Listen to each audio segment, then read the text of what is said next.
Monera पे, पर before, क्योंकि आप एग्जाम ओरिएंटेड पढ़ाई कर रहे हो, आपको टीचर से एक सही गाइडेंस की रिक्वायरमेंट होती है कि यार सर बताओ कैसे करें, अब हम कैसे कर रहे हैं। तो आपको मैं ये बता रहा हूं, देखो बेटा हम लोग चैप्टर जो पढ़ा रहे हैं एक टाइम फ्रेम में पढ़ा रहे हैं, तो जितने टाइम में आपको पढ़ाया, मान लो 4-5 घंटे 6 घंटे में एक चैप्टर कंप्लीट किया, तो आपको लेक्चर देखना है। लेक्चर देखने का मेन पर्पस है एक चैप्टर की एक बेसिक अंडरस्टैंडिंग आपकी आ जाए, आपके समझ में आ जाए बातें जो बोली जा रही हैं। आपको सारी याद नहीं होगी लेक्चर देख के, मैं ये श्योर हूं, है ना।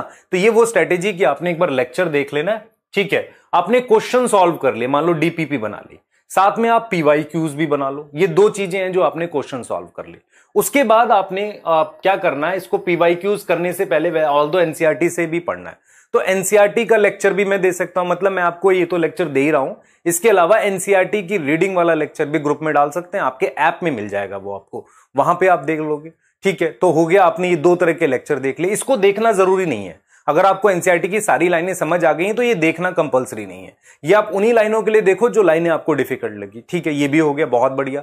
जब ये कर लिया आपने, तो फिर आप एनसीईआरटी रीडिंग करो। अगर मैं आपको कह रहा हूं कि भाई चलो 5 से 6 घंटे में मैंने आपको ये करा दिया, तो आपको ये करने में 2 घंटा लगना चाहिए, मान लो क्वेश्चंस करने में, और एनसीईआरटी लेक्चर में से वो काम की चीज देखो, तो 2-3 घंटे में ये कर लो। अब ये है आपका मेन काम, आप समझ लो इस चीज को। अगर आप एनसीईआरटी को बार बार रीड कर रहे हो, जैसे आपने ये देखा, इसके बाद 2 बार रीड करी, फिर 4 बार रीड करी, एग्जाम से पहले जितनी ज्यादा बार आप इसे रीड करके वो लाइनें दिमाग में बिठा लोगे जो आती हैं, तो वहां पर क्लिक होगा। ये बात नहीं समझते लोग कि मुझे 35 मिनट में बायो करनी है, मेरे दिमाग में वो चीजें पैसिव मेमोरी में जानी चाहिए।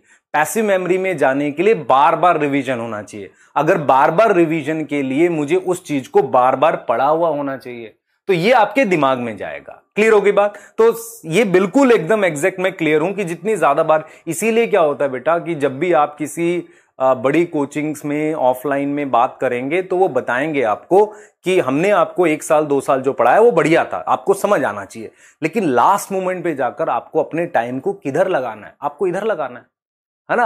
आपको सारा याद रह जाए, ये पॉसिबल है क्या? मैं आप एक एग्जांपल देता हूं, आप कभी किसी जर्नी में जाते हो, क्या आप सारा सामान समेट के ले जा सकते हो एक जगह जर्नी में? कभी नहीं ले जा सकते।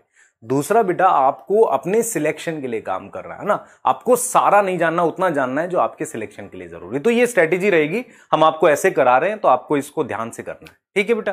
तो मैं चाहूंगा कि आप इसको कर पाएं और आप सिलेक्शन के लिए काम कर रहे हो। क्लियर है? ठीक है। नेक्स्ट करेंगे बेटा, अब हम चैप्टर को सेकेंड पार्ट को स्टार्ट कर रहे हैं, और सेकेंड पार्ट में हम कैसे मूव कर रहे हैं वो इंपॉर्टेंट है। तो चलिए स्टार्ट करते हैं। सबसे पहले हम बात कर रहे हैं मोनेरा की, ठीक है। हम मोनेरा को पढ़ रहे हैं। अब मोनेरा में आपको क्या आना चाहिए? बच्चे बहुत परेशान रहते हैं यार, मोनेरा का कितना बाहर से आता है। मैं आपको एग्जैक्ट बताता हूं क्या आएगा, और आप चेक करना प्रीवियस ईयर में कितना आया हुआ है, ठीक है। हाँ, मैं उस क्वेश्चन के लिए रिस्पॉन्सिबल नहीं हूं जो 2004 या 5 में कभी आ गया, और आपको शायद पता ही नहीं है बहुत सारे बच्चों को कि 2004 के बाद से बेटा पेपर में हमारे पास 2 पार्ट होते थे, प्री और मेंस करके ऐसे पेपर चलता था। 2012 तक जो था हमारे पास पेपर ऐसे चलता था, प्री चलता था, मेंस चलता था, तो मेंस का पेपर मुश्किल आता था। 2013 से फिर सिंगल पेपर हो गया था, एक ही पेपर से डिसाइड होता। तो ये बहुत सारी चीजें हैं जो नहीं पता आपको, तो सारे क्वेश्चंस करने नहीं होते पीवाईक्यूज भी। मेरा ये मानना है कि 2013 के बाद के काम के होते हैं, और उसमें भी बेटा आपके क्या हुआ था, 16 में पेपर 2 बार हुआ था, तो जो पार्ट सेकंड का आया था ना, सेकंड बार आया था, वो मुश्किल आ गया था, तो कट ऑफ भी तो नीचे गई थी। तो अपना दिमाग सही लगाओ कि करना क्या है हमने, ठीक है। क्लियर? ये चीज करो। चलो देखते हैं जरा मोनेरा में क्या है। देखो मोनेरा स्टार्ट करते हैं। सबसे पहले bacteria is sole member of Monera. मैं आपसे कह रहा हूं, देखो एनसीईआरटी क्या कह रही है, एनसीईआरटी कह रही है कि सबसे पहले मोनेरा जो है वो उसमें बैक्टीरिया उसका अकेला मेंबर, एक्चुअल में